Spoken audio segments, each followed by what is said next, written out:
liebe Trailerseiten-User, heute sprechen wir über die neue Dracula-Verfilmung Dracula Untold. Und wer jetzt mit den Augen rollt und denkt, na, habe ich doch bestimmt schon 1000-mal gesehen, der liegt falsch. Denn wie der Titel schon sagt, geht es um etwas, das bisher noch nicht gezeigt wurde. Nämlich Vlad, der Fehler, der zu Dracula wird. Und dazu habe ich jetzt bei mir Luke Evans. Er spielt nämlich den Vlad, beziehungsweise Dracula. Hi, nice to meet you. Hi, nice to meet you too. Thank you. One important sentence in the movie is that the world needs sometimes heroes, but sometimes monsters. Yes. Would you say Vlad is more a monster or a hero for you? I'd say he's a bit of both. I think he ticks both boxes at different parts of the story. In the film, he starts off as a leader, as a warrior, as a successful king and a husband and loving husband and father to his son, and he is a sort of hero. People look up to him. You know, he's been successful at reigning over a 10-year peaceful period in his kingdom. And then it all starts to go a little wrong. You know, there's an invasion, there's a threat of an invasion, there's the threat of his son being taken by the Turkish Empire, along with 1,000 other sons from this kingdom. And then he has to dig deeper and dig deeper into the darker realms of his personality and make decisions on things that he may not have ever thought about doing before. So there's a bit of a monster and there's a bit of a hero. But like the line is, you know, sometimes the world no longer needs a hero.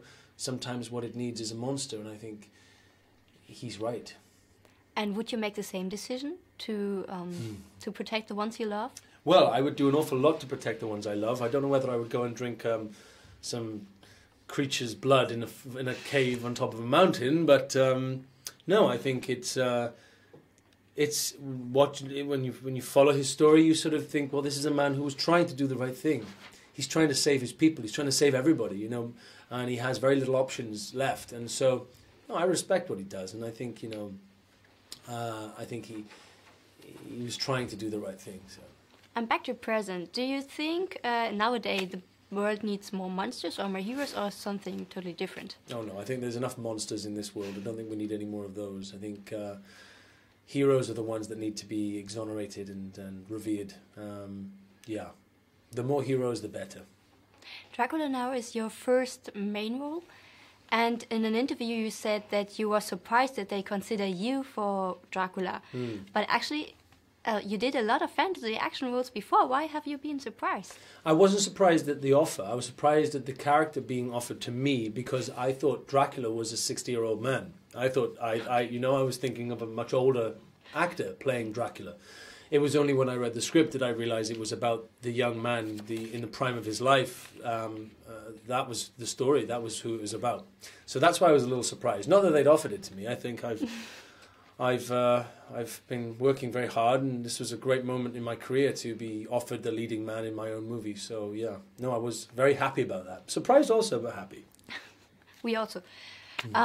In the movie is a lot about myths and action movies, and you have to train your warrior skills as well.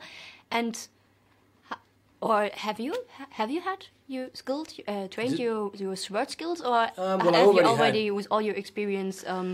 Could you win a street fight with a stick, maybe? No, well, I'm very good at using a sword. I've done quite a few films where I've learnt different sword techniques and fighting techniques. So I turned up in Belfast 7 weeks before we started shooting the movie so that I could learn the choreography with the stunt coordinator and the stunt team. And obviously, every time you learn a different style. And so for Vlad, I learned a very different style and a different technique.